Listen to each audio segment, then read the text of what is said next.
Nuclear binding energy. इसके अंदर लिखो बेटा nucleons inside the nucleus, nucleons inside the nucleus are bound together with a strong force of attraction,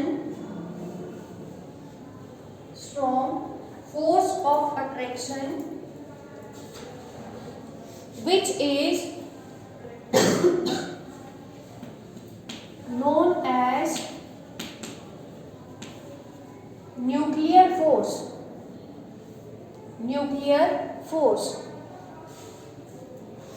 nuclear force की वजह से ही क्या होता है, प्रोटॉन्स और न्यूट्रॉन्स टुगेदर एग्जिस्ट करते हैं किसके अंदर, न्यूक्लियस के अंदर। तो अब हमें क्या डिफाइन करना है, न्यूक्लियस की बाइंडिंग एनर्जी। अब क्योंकि प्रोटॉन्स और न्यूट्रॉन्स टुगेदर है किसके अंदर है, न्यूक्लियस के अंदर, तो मिनिमम हम कितनी एनर्जी दें उनको सेपरेट करने के लिए, उस एनर्जी को क्या बोलते हैं, बाइंडिंग एनर्जी। तो नेक्स्ट लाइन में लिखो the binding energy of A nucleus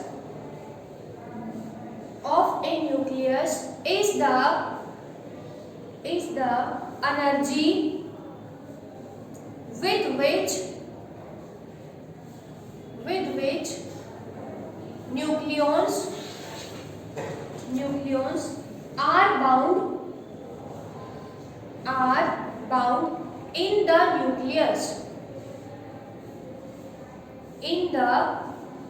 nucleus, which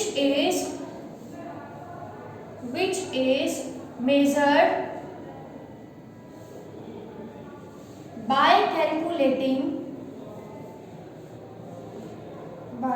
calculating the work done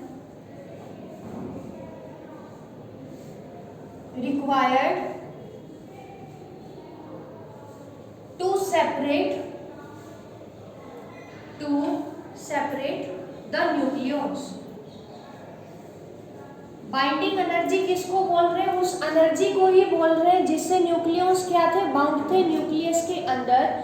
इसकी वैल्यू को कैलकुलेट कैसे करेंगे, क्या निकाल लेंगे हम, वो वर्क डन निकाल लेंगे जो न्यूक्लियस को सेपरेट करने के लिए हमें चाहिए था। क्योंकि वर्क डन किसके बराबर होता है, एनर्जी के बराबर, तो वो एनर्जी कौन सी होगी, न्यूक्लियर बाइंडिंग एनर्जी। अब सबसे पहले जब एक्सपेरिमेंट किए गए, अभी तक तो तुम्हें क्या पढ़ा है कि सपोज करो हमारे पास प्रोटॉन्स है P, न्यूट्रॉन्स है कितने N, तो टोटल मास जो होगा एटम का वो किसके बराबर होगा, प्रोटॉन के मास के प्लस न्यूट्रॉन के मास के, यही पढ़ा है अभी तक तो। लेकिन जब फर्दर एक्सपेरिमेंट किए गए तो क्या ऑब्जर्व किया गया कि जो एटम का मास है वो इक्वल नहीं होता किसके, प्रोटॉन प्लस न्यूट्रॉन के, बल्कि क्या होता है उससे कुछ कम होता है। यहाँ से क्या पता चला कि न्यूक्लियस का mass is less than proton plus neutron के मास के। अगर यहाँ पे इन दोनों को बराबर तुम्हें करवाना है तो कैसे करोगे बराबर,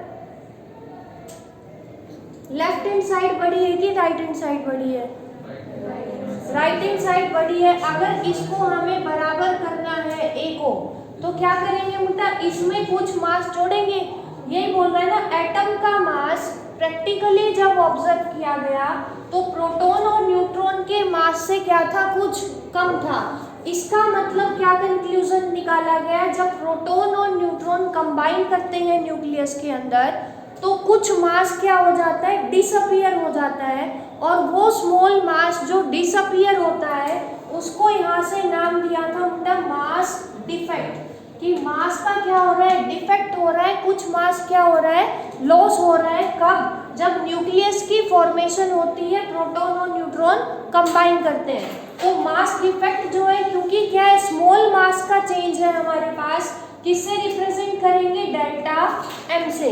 अब अगर इस इक्वेशन को, लीनियर इनइक्वालिटी को बराबर तुम्हें करवाना है तो ए में क्या करेंगे, अगर मैं मास डिफेक्ट ऐड कर दूं, ठीक है, जो मास डिसअपीयर हो रहा था अगर वो इसमें ऐड कर देंगे तो यहाँ पे कौन सा साइन आ जाएगा, इक्वल का साइन किसके बराबर, प्रोटॉन के मास के प्लस न्यूट्रॉन के मास के। तो लिखो नेक्स्ट लाइन में, it has been observed experimentally that mass of a nucleus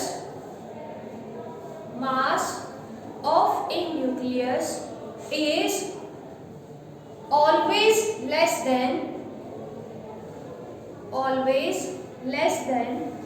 the sum of masses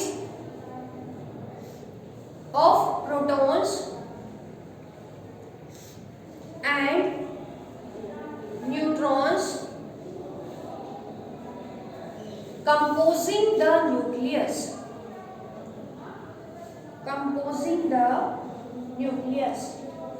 That is, certain mass disappears in the formation of nucleus,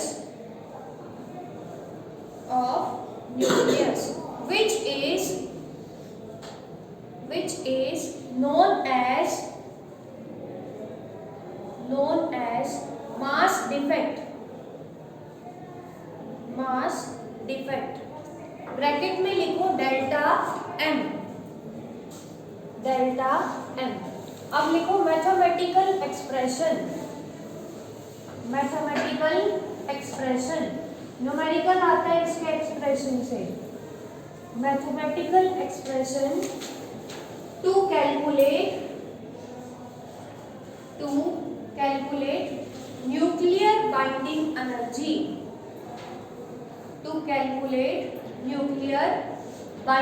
energy.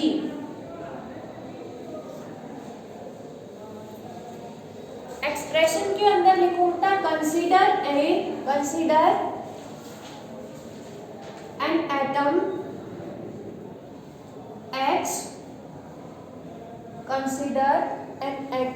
X with atomic number Z,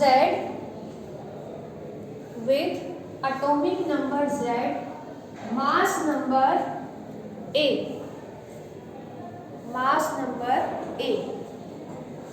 next line में लिखो, atomic number is equal to, किसके बराबर होता है atomic number,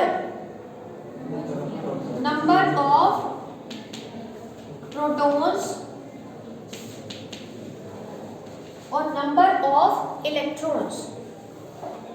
number of protons equal to number of electrons. Next line में लिखो, number of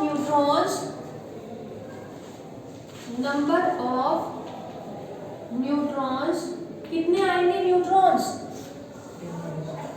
mass number में से क्या सब्ट्रैक्ट कर देंगे, एटॉमिक नंबर, तो कितने आ जाएंगे A माइनस Z। अब हमने क्या इक्वेशन निकाली थी कि जो एटम का मास है वो कुछ कम है, तो एटम का मास, उधर किसका मास निकालना है, प्रोटॉन्स का मास, और किसका मास निकालना है, न्यूट्रॉन्स का मास। तो नेक्स्ट लाइन में लिखो, लेट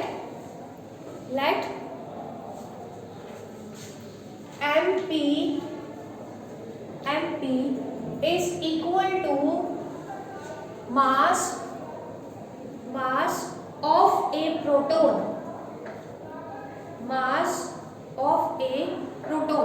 MP हमने किसका मास लिया है, एक प्रोटॉन का मास। टोटल नंबर ऑफ प्रोटॉन्स कितने हैं हमारे पास, Z। ये चीज समझ आ रही है, टोटल नंबर ऑफ प्रोटॉन्स है Z, एक प्रोटॉन का मास कितना है MP, तो टोटल प्रोटॉन्स का मास बताओ कितना आएगा, Z इंटू MP। तो नेक्स्ट लाइन में लिखो, therefore total mass of protons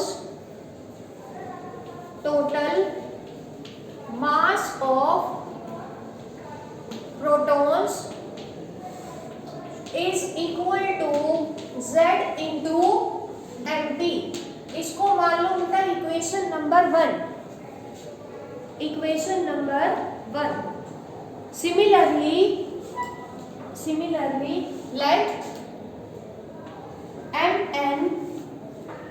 let mn is the mass of a neutron, mass of a neutron, therefore total mass of neutrons, बोलो कितना आएगा न्यूट्रॉन्स का टोटल मास? टोटल न्यूट्रॉन्स कितने हैं बेटा? a minus Z. एक न्यूट्रॉन का मास कितना है? mn। तो क्या आ जाएगा? a minus Z into mn। इसको मान लो इक्वेशन नंबर 2। नेक्स्ट लाइन में लिखो लेट m, सबस्क्रिप्ट लिखो capital N, let m subscript लिखेंगे capital N is the mass of the nucleus, mass of the nucleus. Nucleus हमने कौन सा लिया है? ये वाला लिख लो, mass of the nucleus X with atomic number Z and mass number A। अब निकालना क्या है हमें? मास डिफेक्ट निकालना है। तो वो जो रिलेशन था हमारा क्या था? लिखो we have studied that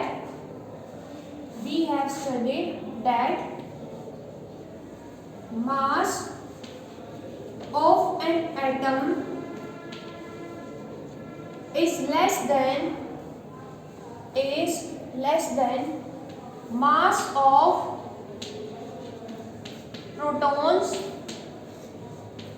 plus क्या था? Mass of neutrons.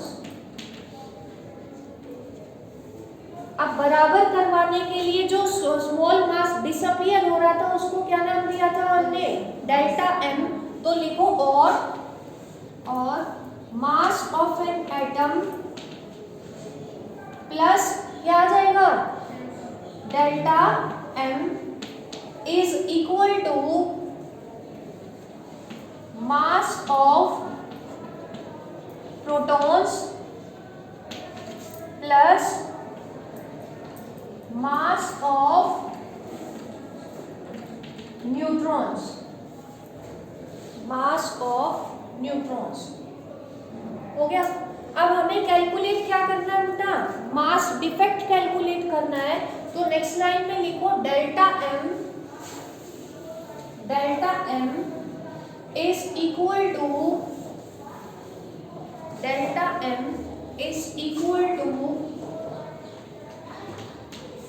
Delta m किसके बराबर आएगा? Mass of protons. प्रोटॉन्स का मास फर्स्ट इक्वेशन से कितना है? Z into mp। प्लस में क्या है? Mass of neutrons. क्या है mass of neutrons? a minus Z into mn। Mass of atom उधर जाके क्या हो जाएगा? सब्ट्रैक्ट। एटम का मास कितना है बेटा? m। ये सब्स्क्रिप्ट लगाएंगे कैपिटल N। न्यूक्लियस क्या था हमारे पास? X with atomic number Z and mass number A। अब ये क्या आ गया हमारे पास? Mass defect. कैलकुलेट क्या करना है हमें? Nuclear binding energy. Einstein theory of ये जो थी हमारे पास मास एनर्जी रिलेशन, इसने क्या बताया था? E किसके बराबर था? mc स्क्वायर के बराबर।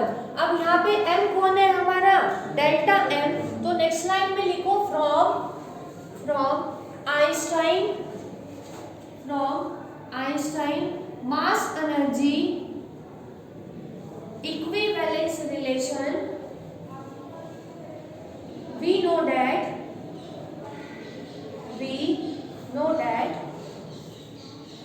E is equal to क्या आएगा यहाँ पे?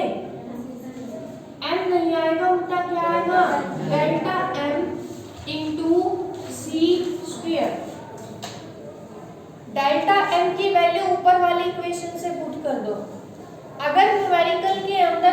एनर्जी निकालनी हो तो ये जो रिजल्ट आएगा ये तुम्हें याद होना चाहिए, E is equal to Z M P plus A minus Z M N minus mass of nucleus into में क्या आ जाएगा, सी स्क्वायर। ये कौन सी एनर्जी है, binding energy, nuclear binding energy, nuclear binding energy. अब कई क्वेश्चन तुम्हें कैसे मिलेंगे जिसमें बाइंडिंग एनर्जी कैलकुलेट नहीं करना होगा, क्या कैलकुलेट करना होगा, न्यूक्लियस का मास कैलकुलेट करना होगा।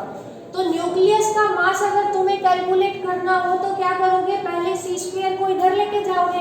तो नेक्स्ट लाइन में लिखो और, एक तो इस रिजल्ट को टिक कर लेना, और बाइंडिंग एनर्जी डिवाइडेड बाय क्या आ जाएगा बेटा, C square is equal to किसके बराबर, Z M P plus A minus Z into mass of neutron minus nucleus का मास। अब न्यूक्लियस का मास अगर कैलकुलेट करना है तो इसको किधर ले आओगे, लेफ्ट हैंड साइड में, और इसको ले जाओ राइट हैंड साइड में। तो लिखो और M N is equal to Z M P plus A minus Z M N minus binding energy divided by C square, divided by C square.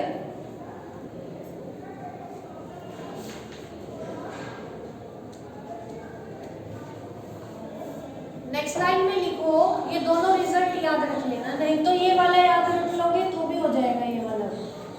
Next line में लिखो the binding energy, the binding energy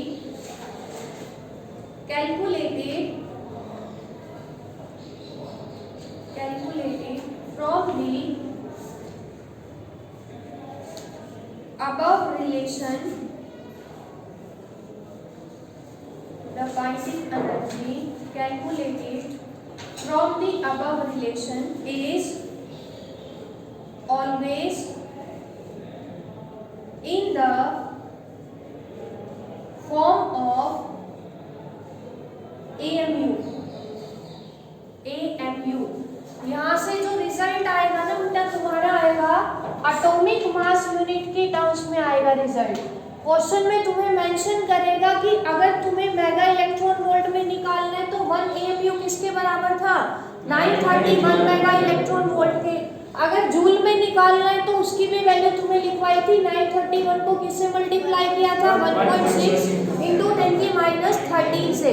वो देख लेना question के अंदर कि किसके अंदर रिक्वायरमेंट है, अगर यहीं पे छोड़ोगे तो आंसर किसके अंदर आएगा, एटॉमिक मास यूनिट के अंदर आएगा। समझ आ गया सबको, एक बार देख लो 2 मिनट सभी। Nuclear binding energy, nuclear binding energy per nucleon. अगर न्यूमेरिकल के अंदर पूछते हैं बेटा पर न्यूक्लियन तो उस केस में क्या करोगे, बाइंडिंग एनर्जी को किससे डिवाइड करवा दोगे, न्यूक्लियस के मास से, मास नंबर से डिवाइड करवा दोगे। तो लिखो it is given by binding energy per nucleon is given by, जो बाइंडिंग एनर्जी अभी हमने लास्ट कैलकुलेट की थी उसी को किससे डिवाइड करवा देंगे, मास नंबर ए से, मास नंबर ए। न्यूमेरिकल के अंदर गिवन होगा एटम का मास, एएमयू के अंदर ही गिवन होगा तुम्हें। अब नेक्स्ट लाइन में लिखो variation of binding energy, variation of binding energy of nucleons with mass number, with mass number। अब तुम्हें बुक के अंदर भी ग्राफ गिवन है बेटा, देख लेना सब जाके। बुक में जो ग्राफ है एक्सपेरिमेंटली, जब तुम ग्रेजुएशन में होता है इसका एक्सपेरिमेंट, जब बाइंडिंग एनर्जी कैलकुलेट करोगे तो एक्चुअल में जैसा बुक में है वैसा नहीं मिलता। जो एक्चुअल मिलता है मैं वही बना रही हूँ, इसे बना लेना सभी। हमें मिलते हैं टोटल 7 पिक्स मिलते हैं, तो 7 पिक्स बना लो।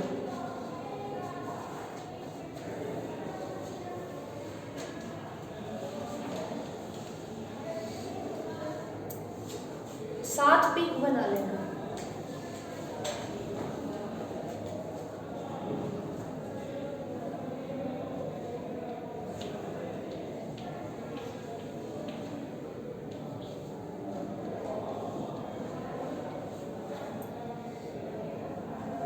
आयरन का एटॉमिक नंबर क्या होता है? 26 ना, स्केंडियम 26 होता है ना।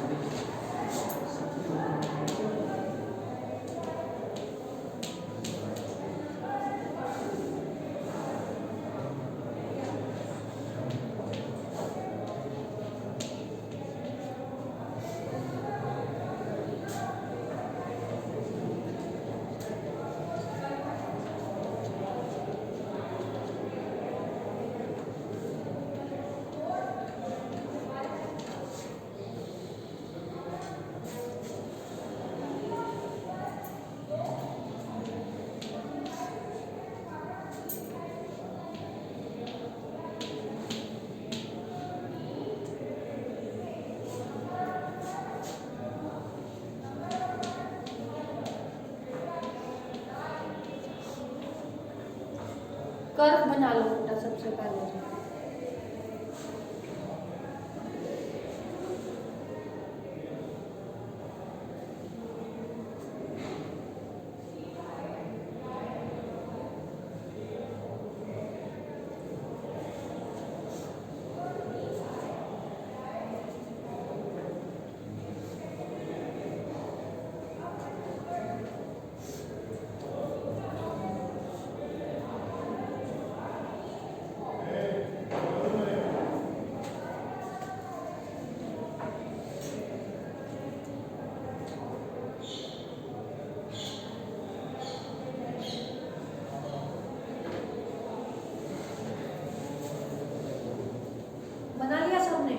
अब देखो ये जो कर्व प्लॉट करा था ना बेटा बाइंडिंग एनर्जी का, किसके साथ? अलग अलग एटम्स के साथ, उनके मास नंबर के साथ। तो क्या ऑब्जर्व किया गया? टोटल कितनी पिक्स मिल रही है हमें? 7 पिक्स। तो सबसे पहले तो तुम्हें इन पिक्स का मतलब पता होना चाहिए कि ये जो पिक्स है ना बेटा किसको रिप्रेजेंट कर रही है? सबसे ज्यादा स्टेबल न्यूक्लियाई को, ऐसे न्यूक्लियाई जिनके डुप्लेट या ऑक्टेट क्या है? कंप्लीट। इनमें से कोई भी इलेक्ट्रॉन हम बाहर नहीं निकाल सकते। तो पिक्स तो किसको रिप्रेजेंट कर रही है? ऐसे न्यूक्लियाई जिनके पास कोई भी वैलेंस इलेक्ट्रॉन नहीं है, ऑक्टेट और डुप्लेट क्या है उनके? कंप्लीट। उसके बाद ऑब्जर्व क्या किया गया? सबसे ज्यादा जो बाइंडिंग एनर्जी थी किसकी थी? आयरन की थी। इसका मतलब आयरन सबसे ज्यादा क्या है? Stable nuclei. ठीक है। उसके बाद जैसे जैसे हैवी मास नंबर पे गए, लास्ट कहाँ पहुंचे? यूरेनियम पे। यूरेनियम का एटॉमिक नंबर कितना है? 92। आइसोटोप कौन सा ले रहे हैं? 238। तो इसकी जो बाइंडिंग एनर्जी थी कितनी मिली हमें? 7.6 मेगा इलेक्ट्रॉन वोल्ट। अब इन सभी न्यूक्लियाई में सबसे ज्यादा स्टेबल कौन है? आयरन। तो आयरन से जो छोटे वाले हैं वो भी किधर जाना चाहेंगे? आयरन की तरफ। क्यों जाएंगे? स्टेबिलिटी को एक्वायर करने के लिए। सिमिलरली इधर से हैवियर न्यूक्लियाई क्या करेंगे? अप्रोच करेंगे आयरन को, क्योंकि आयरन क्या है? Most stable. तो यहाँ से दो प्रोसेस को एक्सप्लेन किया गया। इधर से तो क्या था? छोटे न्यूक्लियाई मिलके कंबाइन हो रहे थे एक बड़ा न्यूक्लियाई आयरन बनाने के लिए। क्यों? ताकि स्टेबिलिटी को एक्वायर करें। उस प्रोसेस को क्या बोलते हैं? Nuclear fusion. पढ़ा हुआ है सबने? फ्यूजन के अंदर क्या होंगे? लाइटर न्यूक्लियाई कंबाइन करेंगे बड़ा स्टेबल न्यूक्लियाई बनाने के लिए। अब इधर क्या था? राइट हैंड साइड में बड़े न्यूक्लियाई थे, जाना किधर है? छोटे की तरफ। तो एक बड़ा न्यूक्लियाई स्प्लिट होगा किसके अंदर, दो के अंदर, किस लिए, फिर से स्टेबिलिटी को एक्वायर करने के लिए। इस प्रोसेस को क्या बोलते हैं, न्यूक्लियर फिशन। इनको एक्सप्लेन करके कल लिखवाऊंगी नोटबुक में।